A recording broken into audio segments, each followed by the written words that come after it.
Something broke overnight, and almost nobody's talking about it the right way. Stocks just fell for a second straight session. Oil is climbing.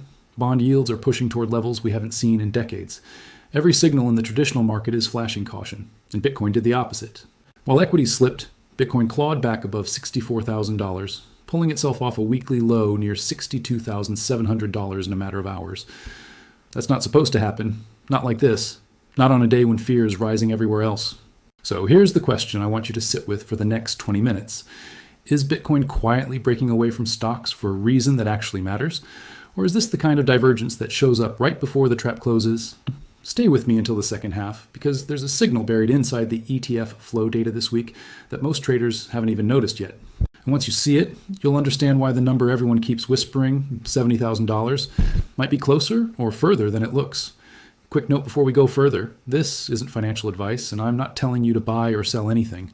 What we're doing here is reading the market together, looking at what's actually happening in the data, and thinking it through like adults. What you do with it is entirely up to you. Quick one before we dive in, morning, afternoon, or night for you right now. Drop it in the comments. I'm always curious where this channel actually reaches people, because the market never sleeps, and apparently neither do you. Now let's get into why this matters. Here's the setup. On Monday, the Dow lost around 270 points. The S&P 500 slipped roughly 0.5%. The Nasdaq, dragged down by rising treasury yields, fell even harder. Tuesday opened the same way. Futures pointing lower again, oil pushing past $90 a barrel, and the 30-year treasury yield testing territory it hasn't touched in a very long time. The reason isn't a mystery. A temporary ceasefire between the United States and Iran expired, and the administration made it clear there's no rush to extend it. Markets hate that kind of uncertainty. Energy prices react first, then bond yields, then equities, especially the more speculative corners of the Nasdaq. Normally, this is exactly the environment where Bitcoin gets dragged down with everything else. Risk-off days are supposed to hit crypto hardest because Bitcoin has spent years trading like a leveraged version of the Nasdaq. But that's not what happened this time. Bitcoin bottomed near $62,700 over the weekend, and instead of continuing lower alongside stocks, it turned. By Tuesday, it was back above 64,000, up more than 2% in 24 hours, while the indexes it usually mirrors kept sliding. Now here's the part nobody is paying attention to. This isn't the first time this month Bitcoin has shrugged off a risk-off headline. And when an asset starts refusing to fall on cue, that's either the first sign of real strength or it's the calm before a much sharper move down. We're going to figure out which one piece by piece. Let's slow down and look at the mechanics, because the headline number, $64,000, doesn't tell the full story on its own. A year ago, Bitcoin traded above $126,000. That's the current 52-week high. Since then, the asset has fallen more than 40%. So when people say Bitcoin is surging, it's worth remembering it's surging from a much lower base than most casual observers realize. This is a recovery bounce inside a longer drawdown, not a fresh all-time high breakout. That context matters because it changes what kind of move we're actually witnessing. What we know for certain is this. Liquidations over the past day have stayed low, only around $180 million across the entire crypto market. That's a modest number, it tells us. This bounce isn't being driven by some enormous, chaotic short squeeze. It's calmer than that, more controlled. At the same time, data from on-chain analytics firms is showing something interesting underneath the surface.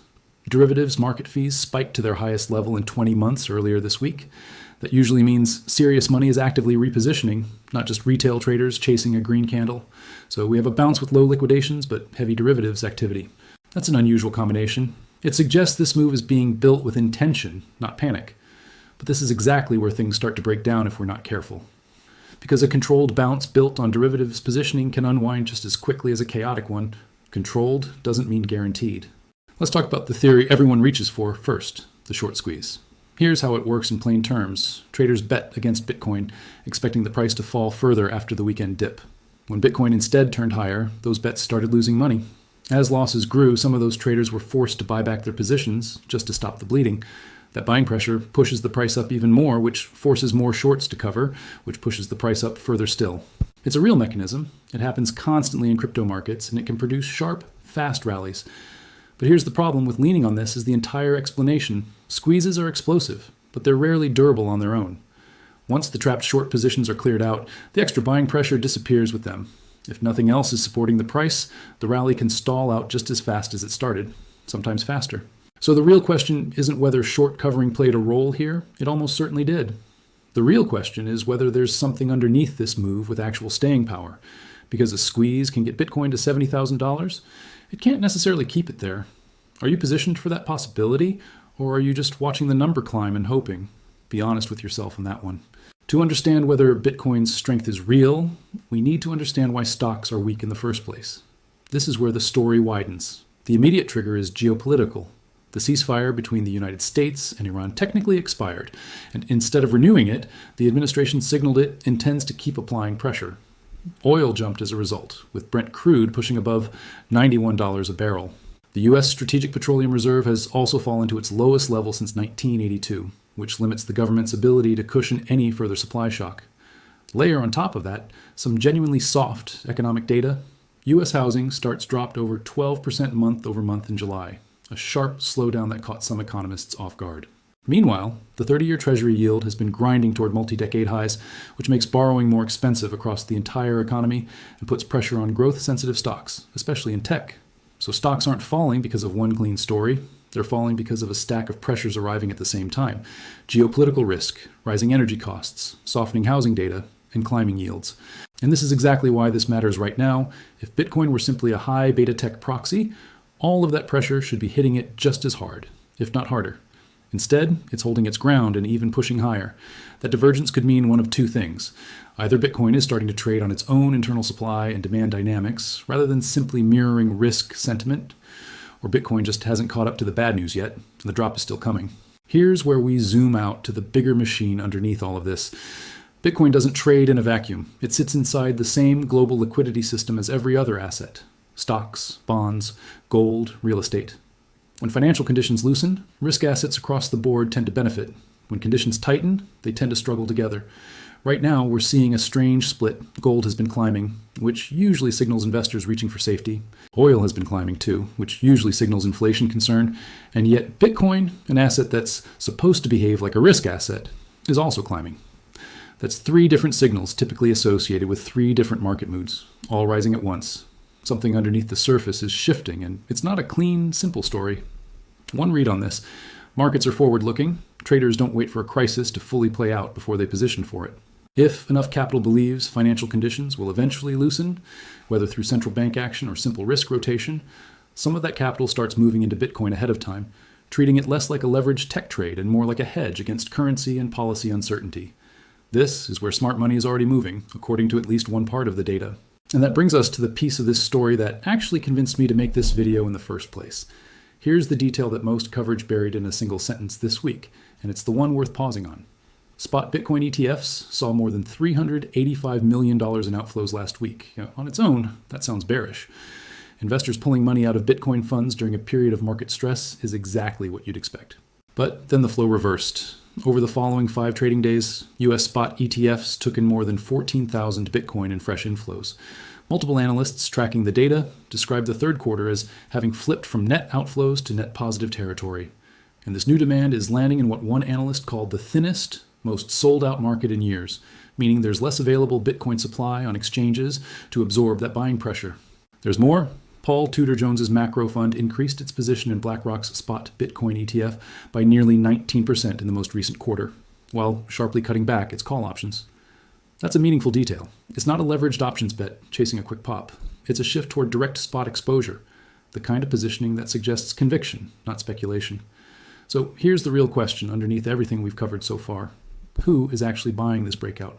Because there's a massive difference between leveraged traders chasing a squeeze and long-term capital quietly accumulating spot exposure while headlines focus on the ceasefire and oil prices. What we're seeing looks like both, happening at the same time. That's unusual, and it's worth watching closely.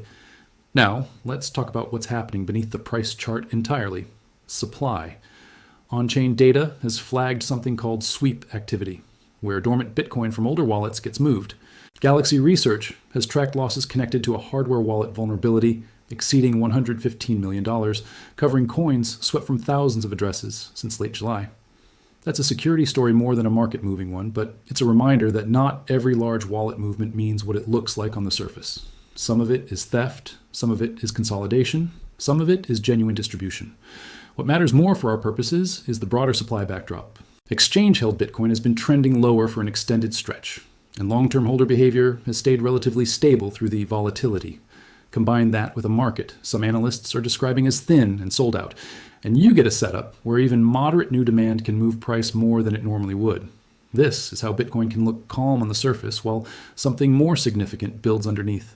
Falling available supply plus rising ETF demand plus institutional accumulation is a combination that doesn't guarantee a rally, but it does create the conditions where one becomes more likely if sentiment continues improving. Hit like if this is starting to make sense, because we're about to bring all of these threads together. Let's be precise about what $70,000 actually represents right now, because I don't want to oversell this. Bitcoin is not near its all-time high. It's roughly 43% below the peak it hit last October. $70,000 isn't a new record. It's a nearby psychological and technical level roughly 9% above current prices. It sits close to where Bitcoin has found resistance during past bounce attempts this year, which is exactly why traders are watching it. Round numbers matter in markets for boring but reliable reasons. Orders cluster around them. Options positioning concentrates near them. Media attention spikes when price approaches them, which pulls in retail buyers right as early movers start looking to take profit. So think of 70,000 less as a finish line and more as a checkpoint with 3 stages. First, Bitcoin needs to clear the resistance zone, sitting between here and there with real conviction, not a brief wick. Second, that breakout needs follow-through in the days after, not an immediate stall. Third, and this is the one traders overlook, Bitcoin needs to actually hold above that zone for a meaningful stretch, rather than touching it and immediately reversing. And here's the line I want you to remember from this entire video. The fastest way to kill a breakout attempt isn't failing to reach the target. It's reaching it too fast, with too much leverage, and no real demand behind it to hold the level once it's touched. I'd be doing you a disservice if I only gave you the optimistic version, so let's go through exactly how this thesis falls apart. There are 4 realistic ways. The first is simple. The Iran situation escalates further. If the conflict widens and genuinely threatens oil flows through the Strait of Hormuz, risk assets across the board could face a much sharper sell-off, and Bitcoin's recent independence from stocks could evaporate fast. The second is the dollar. A sharp strengthening in the dollar tends to tighten financial conditions globally, and that historically pressures Bitcoin along with other risk assets, regardless of how strong the on-chain story looks. The third is yields. If the 30-year Treasury yield keeps climbing toward those multi-decade highs, it's testing right now. Borrowing costs rise across the entire economy, and speculative assets, including Bitcoin, typically become less attractive relative to safer alternatives. The fourth is internal to Bitcoin itself. If this rally keeps climbing on declining trading volume, that's a warning sign of exhaustion. Price rising while genuine participation quietly fades underneath it. This is why I'm not calling $70,000 inevitable, and you shouldn't either. What we're doing is watching whether Bitcoin can actually prove this move is built on something real. Do you think the system can hold through everything happening right now? The geopolitical pressure, the yield spike, the housing slowdown? Tell me honestly in the comments, because I think this is more uncertain than most channels are willing to admit. Here's a simple way to track this yourself without needing to check the charts every hour. Signal 1 is price structure. Is Bitcoin continuing to make higher lows on pullbacks rather than round-tripping straight back to where it started? Signal 2 is liquidity. Are yields stabilizing or easing? And is the dollar holding steady rather than surging? Financial conditions either support this move or quietly undercut it. Signal 3 is institutional demand. Are spot ETF inflows continuing to build on the recent reversal? Or was this past week's 14,000 Bitcoin inflow a temporary blip? One signal present on its own is just speculation. 2 signals together starts to look like a developing trend worth taking seriously. All 3 lining up at once is a much stronger case. Not a guarantee, but a genuinely different situation than what we've seen for most of this year. What would you do if this actually plays out the way the bullish case suggests? Would you have been ready, or would you be chasing it after the fact? Worth thinking through now, while there's still time to decide. Zoom out for a second, because there's a larger shift potentially happening here that goes beyond any single price target. For most of the past few years, Bitcoin has traded like an aggressive, leveraged version of the NASDAQ, rising and falling with risk sentiment, tech earnings, and Fed expectations almost in lockstep. What we're watching this week is a moment where that relationship is genuinely being tested. Gold rising, oil rising, and Bitcoin rising together while stocks fall is not the pattern of a simple risk on trade. I want to be careful here because correlations shift constantly, and 1 or 2 weeks of divergence doesn't rewrite Bitcoin's entire behavior. Markets rotate, relationships that look broken in August can reassert themselves by September. But that's precisely why this moment deserves attention rather than a shrug. The biggest mistake right now would be looking at this bounce and only asking how high it can go. The better question is why Bitcoin is behaving differently from almost everything else this week. and whether that difference has real legs or whether it quietly disappears the moment the Iran headlines fade. Let's bring this back to where we started. Stocks fell, Bitcoin didn't follow. Oil climbed, yields climbed, and gold climbed too, while a supposedly high-risk asset held its ground and pushed toward a level $70,000 that would have sounded impossible during the summer lows. The real signal was never the price by itself, it was the divergence, the fact that Bitcoin stopped moving in lockstep with the assets it usually shadows. If ETF inflows keep building, if the derivatives positioning we saw this week turns out to reflect genuine conviction rather than short-term leverage, and if Bitcoin actually holds above resistance once it gets there, then this stops being a bounce and starts being something with real durability behind it.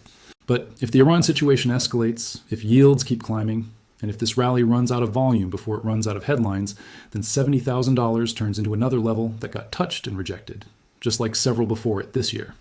So don't watch Bitcoin simply because the number is climbing. Watch what's underneath it, the flows, the supply, the liquidity backdrop, because that's where this story actually gets decided. Share this with someone who's been asking why Bitcoin isn't crashing along with everything else this week, because most explanations they've seen probably stopped at short squeeze and never went any further. If you want markets explained like this, without the hype, without the guaranteed price targets, just the actual data laid out honestly, subscribe to the Wealth Continuum. And tell me in the comments, are you positioned for this move, or are you still just watching from the sidelines? I'll see you in the next one.